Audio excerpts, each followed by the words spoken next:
My name is Viktor Savchenko. I was supposed to die with them on that mountain. February 1st, 1959.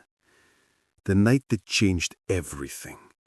The night 9 of my closest friends met something unspeakable on the mountain of the dead. I should have been the 10th body they found. But I'm getting ahead of myself. Let me start from the beginning, because what happened to Igor Dyatlov's group, what happened to my group, it wasn't natural, it wasn't human. And the world deserves to know the truth before it's too late. We were students at Ural Polytechnic Institute, young, ambitious, fearless. 9 of us originally, then 10 when I joined. Igor Dyatlov was our leader. Brilliant mind, experienced climber, absolutely fearless. The kind of man who could lead you through hell and make you grateful for the journey. Then there was Zina Kolmogorova, the only woman brave enough to join our expedition. Don't let that fool you, though. She could outcook any of us around the campfire and outclimb most of us on ice. Tough as nails, that one. Rustem Slobodin was our comedian, always cracking jokes, always lifting our spirits, even when the temperature dropped to -40. You need someone like that in the mountains, someone who can make you laugh when death is breathing down your neck. The 2 Yuris were inseparable, Doroshenko and Krivyonishenko. Best friends since childhood, they'd been hiking together for years. Where you found one, you'd find the other. They moved through those mountains like they were born there. Ludmila Dubinina, beautiful Luda. Sharp tongue, sharper wit. She could read the stars like a road map, navigate through blizzards that would leave the rest of us stumbling blind. God, she was incredible. Alexander Kolevatov, quiet but dependable. The kind of man you wanted watching your back in dangerous terrain. And Nikolai Thibault Brigniel, half French, half Russian, all mountaineer. That boy could climb anything. Semyon Zolotaryov. At 37, he was our oldest member. A war veteran with stories that could make your blood run cold. He'd seen horrors in the war that would break most men, but somehow made him stronger. And me, Viktor, the one who got sick, the one who lived, the one who carries this guilt every single day. On January 28, 3 days into our expedition, I came down with severe stomach pains, probably something I ate, Igor said. We were near Vizhay village then, still in what you could call civilization. Igor made the decision that would save my life and haunt me forever. I would return home to recover. They would continue to their goal, Otorten Mountain. The Mansi natives called it Mount Don't Go There. Even the name should have been a warning. I begged him to let me stay, pleaded with him. Something felt wrong about splitting up. Call it instinct, call it paranoia, but every fiber of my being screamed that we shouldn't separate. But Igor was a man of schedules and deadlines. They had permits to maintain, expectations to meet. The university expected them back by February 12th for the anniversary celebrations. Take care of yourself, Viktor, he said, gripping my shoulder with those strong climber's hands. We'll have incredible stories to tell when we get back. Those were the last words Igor Dyatlov ever spoke to me. I took the train back to Sverdlovsk, spent a week in bed, burning with fever, haunted by dreams of white mountains and dark forests. But even in my delirium, I felt it, something calling from the north, something hungry. February 12th came and went. No word from the group. February 15th, their families began to panic. The university promised they'd investigate. Bitter promises. February 20th, I couldn't wait anymore. I joined the search team as a volunteer guide. I knew their route. I knew Igor's mind. If anyone could find them, it would be me. But nothing could have prepared me for what we discovered. When we saw that tent, my blood turned to ice water. It was pitched on the open slope, anchored properly, guy ropes tight. But the canvas, Christ, the canvas was shredded. Long, deliberate cuts made from inside the tent, as if they'd taken knives and slashed their way out in blind panic. Everything was still there. Boots lined up neatly. Coats hung on poles. Even their cameras documenting their final day. Food had prepared for dinner. Personal belongings scattered but not ransacked. No signs of struggle outside the tent. No avalanche damage. No animal tracks. Just abandonment. As if something had invaded their shelter and they'd chosen to flee into a -30 blizzard rather than face it. The footprints told a story that made my hands shake. 8 or 9 sets of tracks leading downhill toward the forest. Barefoot, some in socks, a few in felt boots, but most were naked feet pressing into snow that would freeze flesh in minutes. They walked in single file at first, organized.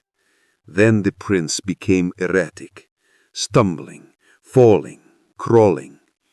Someone had stopped to help a fallen comrade. Then they both continued, slower now, weaker. The tracks led for nearly a mile downhill to the forest edge, to a massive Siberian pine that stood like a dark sentinel against the white. And there we found the first bodies. My friends, my brothers. Yuri Doroshenko and Georgy Skrivyonishenko huddled together beneath that pine, dead, frozen solid, both in underwear and their feet blackened by frostbite. But they'd tried to make a fire, pitiful scraps of birch bark and twigs scattered around the tiny clearing in the snow. And the tree bore marks, broken branches 15 feet up, bark scraped away. They had climbed it, desperately. Why? What were they looking for? What were they hiding from?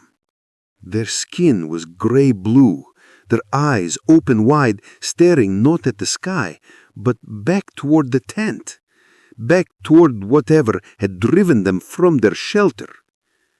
The autopsy reports, I've seen them, read them 1,000 times. Both men died of hypothermia, but their hands were covered in cuts and abrasions. Not frostbite damage, cuts, as if they'd clawed their way up that tree trunk in pure terror. And Georgy's tongue tip was missing. 300 meters back up the slope, walking toward the abandoned tent, we found 3 more bodies over the next few days. Igor Dyatlov himself, face down in the snow, one arm extended toward the tent, as if he died trying to return. His skull showed signs of trauma, but the medical examiner ruled it from his final fall. Zina Kolmogrova, my friend, she was almost back to the tent when hypothermia took her.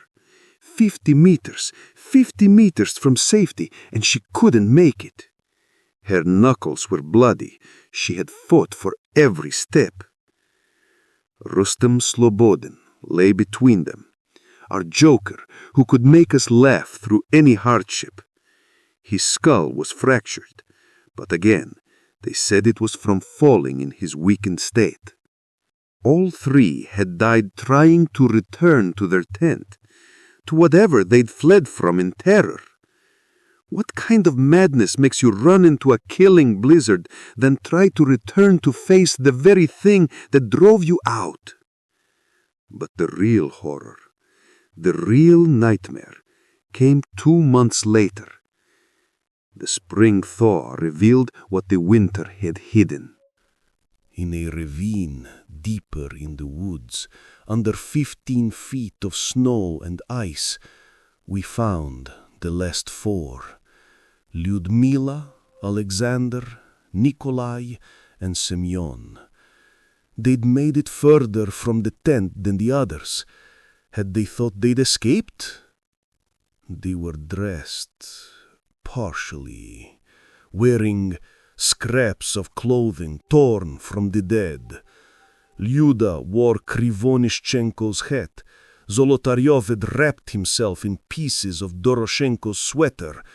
They'd stripped the crows and corpses and tried to survive. But these four showed injuries that still make no sense. Injuries that the medical examiner, Dr. Boris Vozrozheny, documented with shaking hands. Nikolai Thibault-Brignol, massive skull fracture. The force required would have been equivalent to a car crash, but there were no external wounds, no blood, just crushed bone beneath unmarked skin.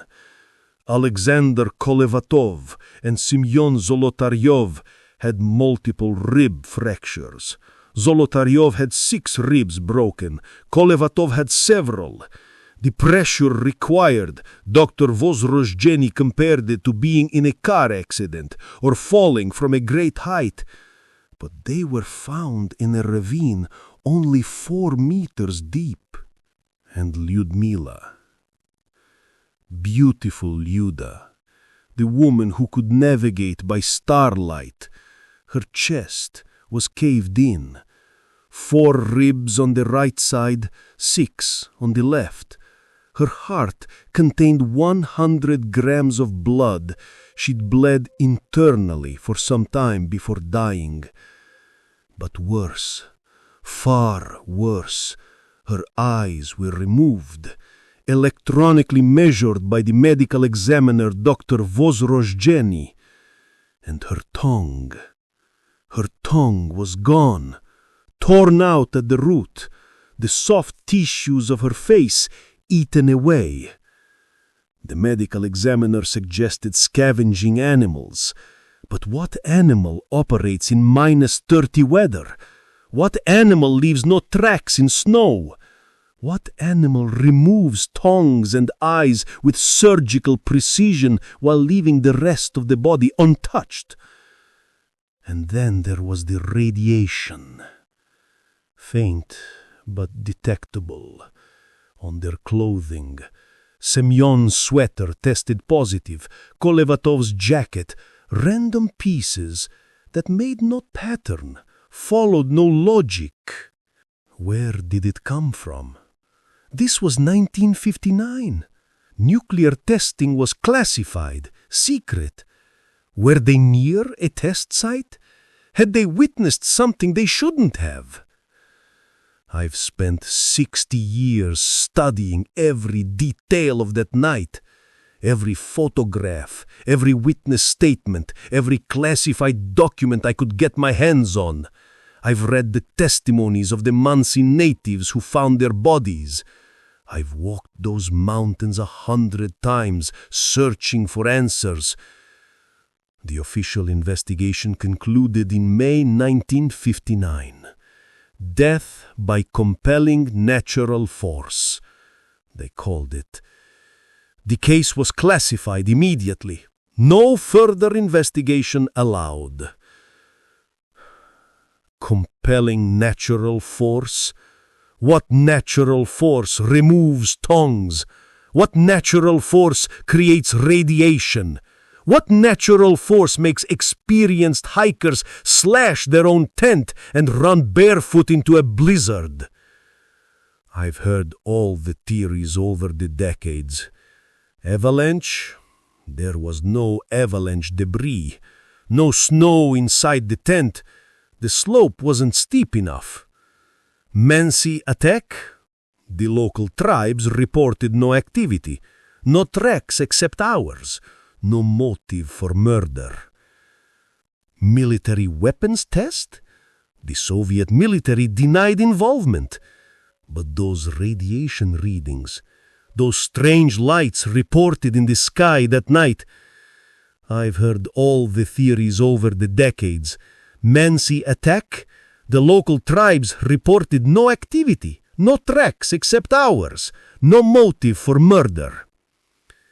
The Mansi have older stories, stories they whisper around fires on the darkest nights, stories of things that live in the high places, things that don't like to be disturbed, things that guard the mountain secrets. They call it the Yeti, the abominable snowman, but their word for it, their old word, translates roughly as the hungry one that walks upright. In 2019, 60 years later, the Russian government reopened the case. New investigation, new technology, new theories. In 2020, they announced their conclusion, a rare form of avalanche called a katabatic wind event. Lies. All lies. I was there. I saw the tent untouched by avalanche. I saw the injuries that no avalanche could cause. I held Luda's belongings in my hands and felt the wrongness clinging to them like frost.